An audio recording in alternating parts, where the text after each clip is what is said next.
Hey everyone, Mr. Mom Collectibles, and I am back with another video. And today I want to talk about Hot Toys as the company. And I have a top five list of five things that I'd like to see Hot Toys improve upon in terms of just business aspects and what they do. Now, I know this is a wish list, and these are things that probably most of these won't realistically happen, but that's what a wish list is for, right? It's things to be hopeful about and see changes going on, always for the positive. So without further ado, let's jump into the list.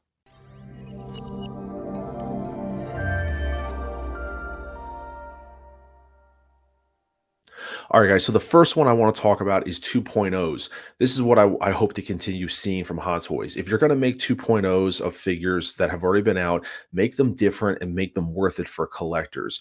Now, I know a lot of people about when they come to 2.0s, they can't stand them. Why are they doing it? Make something else. The reality is that it brings newer collectors into the community, and it's another cash flow revenue, so to speak, for the company, because at the end of the day, these older pieces people missed out on. So it gives them an opportunity to buy them, and it's more revenue for Hot Toys.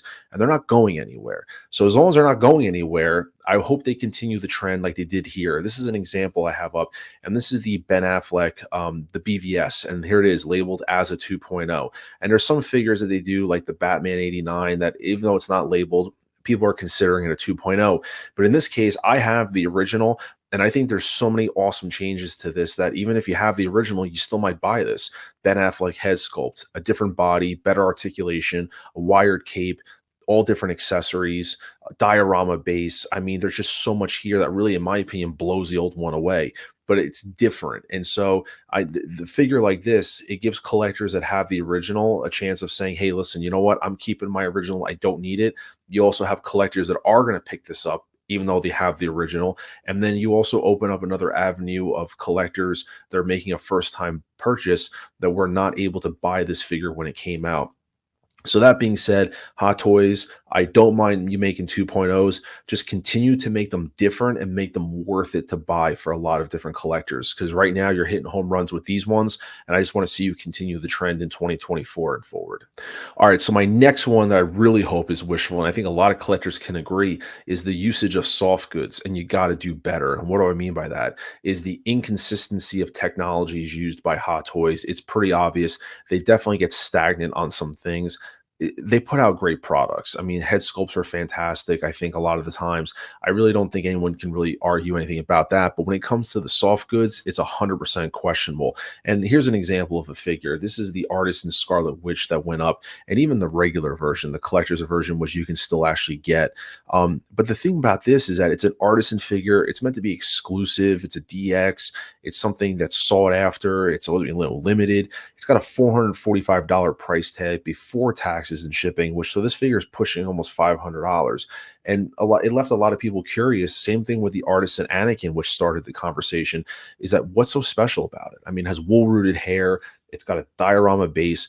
But for me, it's really a disservice to collectors that this red coat here and even the pants, they're not real leather. I mean, for the amount of money, this is going to deteriorate over time. It may be some kind of hybrid material between like a leather, something like that. It's not fully pleather. It doesn't matter. In my opinion, it should be a leather jacket. We've gotten leather before with figures like the Wolverine from Days of Futures Past, and like little hints and shadows of stuff there. But the reality is that if you're not going to put leather goods consistently in your regular line of figures, you should absolutely be doing it in figures like this with the Artisan, where people are paying premium dollar for, if not more, on the secondary market. So for me, they got to do better with usage of soft goods. It's unexcusable in my opinion. All right, so another one I want to talk about on my top five, which I know irritates a lot of collectors, is the completion of lines. And what do I actually mean by that? When Hot Toys puts out, a figure that's part of a group or a line or a series, I think the biggest thing, I mean, not every collector is going to go all in and collect everything, but I definitely think there's people that want the ability to do so. And I pulled this photo up as an example. This is the Guardians of the Galaxy Volume 3, which the movie's been out, for well over a year.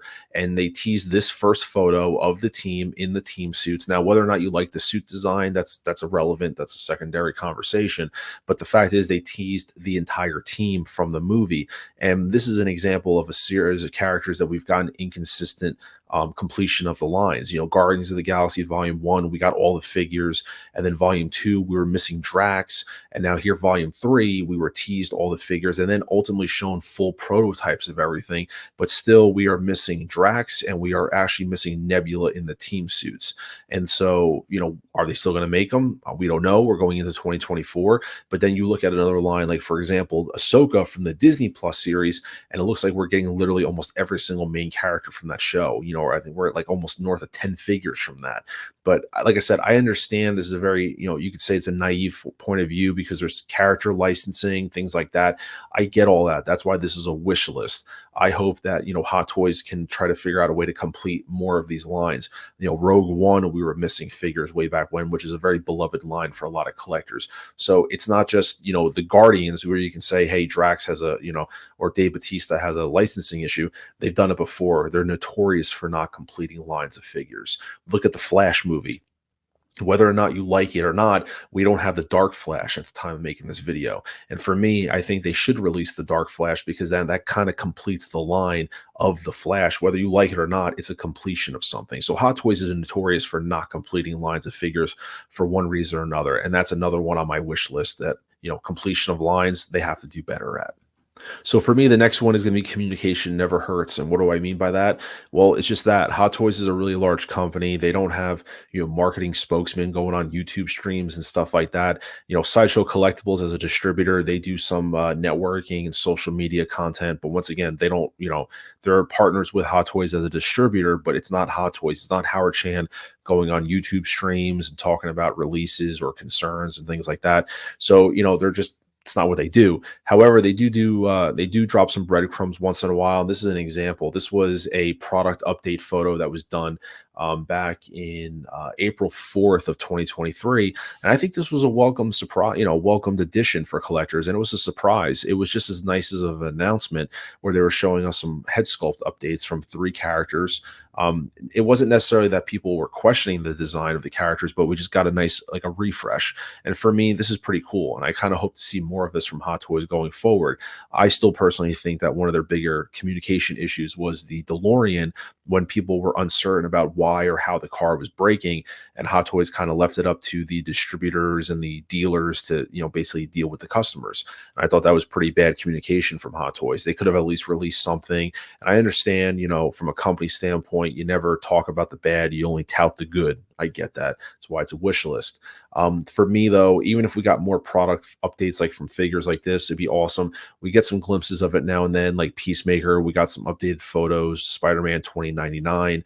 The community spoke and they did updates and they put out photos. So I just want to see more of that going forward. I don't ever expect Hot Toys to be in the Facebook groups commenting on stuff or YouTube streams, but even if they did a lot more product photo updates and refreshes between the prototype and the final release, it's been kind of practice now that you kind of, when you see the prototype, you kind of, oh, well, let's see what the final release looks like. You can kind of grip your teeth to see when something's announced, what's it going to look like. So I wouldn't mind them doing more like in between updates for multiple figures, head sculpts, things like that, like this.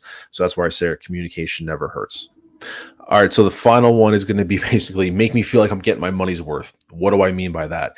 Obviously when it comes to pricing, we can only speculate on stuff. But as a collector, you want to feel like you're getting your money's worth out of a figure. And on the screen, I have 2 here. I just wanted to leave them here. And it's Anakin Skywalker. On the left-hand side here, you have the Attack of the Clones version. And then here you have the artisan light side version. And I think, you see the price variation, $284 to $415. I'm not here to question necessarily the quality of the figures, but I know when the artisan came out, wool hair, USB lightsabers, but collectors were kind of like, all right, cool, it's great, it was limited, there was a frenzy. But at the end of the day, when you really kind of broke it down, were you getting $415 plus worth out of this figure? You're getting one USB lightsaber. At the time, you weren't even sure if Dooku's red one was USB powered. You're not getting anything, no leather goods, no leather soft goods. And you're basically getting the same sculpt. Probably it's like the sculpt's going to be updated, but pretty much the sculpt and then wool hair. So it's like $415 plus tax and shipping. You're looking at like over $450 for that figure. And then you look at the Anakin Skywalker, where he came in at 280, 284. The sculpt looks fantastic. you are legitimately getting two USB lightsabers. You know, the rolling eyes, you get the mechanical, you do get rolling eyes with the artisan, you know, before anyone says anything about that. But in terms of the value, like I know they're two different characters, and this is just one example where I just feel like you're getting more value out of $284 versus 415. It just is what it is. And you can do this with Sideshow. I mean, you can look at Iron Man figures, you know, people were saying that the Iron Man Mark II, you know, it's the Mark II with the head sculpt, and it's like 430, 400, it's like $450. It's like, is that worth it? So I mean, I just as you know, when they do stuff like that, or even like, you know, the Batman, like the Batman standard figure, not the deluxe, the Batman 2022, the standard version doesn't even come with the gun in his holster. It's empty. You only get that with the deluxe. So as a collector, you can sometimes feel a little gypped off that you're paying money. You're like, ooh, you know, or even Cobb Vanth. You know, when I did my unboxing of Cobb Vanth, although I love that figure, you know, 80 to 90% of that figure is reused parts. Boba Fett armor, bottle of Spotska from, you know, another figure. So there's nothing really that original with the figure that I kind of wish Hot Toys threw in a little bit extra to make you feel like you were paying $300+ for the figure. That's the only criticism of Cobb Vanth is, although I love the figure, I can understand people being upset because you're paying $300+ and there's really nothing super original coming with the figure. So for me as a collector, I just want to make it feel like I'm getting my money's worth when I'm pre-ordering these figures, and you know, they're beloved characters to a lot of us. So that's one thing I want Hot Toys to continue: a little extra accessories, or maybe just up the quality. This goes back into my leather soft goods situation. You know, make the collector feel like, you know, you're putting out their hard-earned money, that they're getting something great in return. So that's number 5. Well, there you have it. 5 things that I hope to see from Hot Toys going forward. How realistic are they? Who knows? Who knows? You know, it's just, that's why it's a wish list. You just hope to see better going forward. No company's perfect. There's always you know, areas to improve on no matter what. There's no such thing as perfection, as I always say. But nevertheless, these are just 5 things that I've noticed as a collector with Hot Toys that I'd like to see improved upon going forward. But definitely consider dropping a like on this video and subscribing to the channel if this is in fact your first time watching. And more importantly, drop a comment on this video. Let me know what you'd like to see improved from Hot Toys moving forward. Do you agree with the top 5 that I have? I'm sure there could be many more added to the list, so definitely drop a comment below and let me know your thoughts on what Hot Toys could improve on, or rather what you'd like to see from them moving forward is probably a better way to put it. But until then, this is Mr. Mom Collectibles saying take care, and I'll see you guys in the next video. Peace.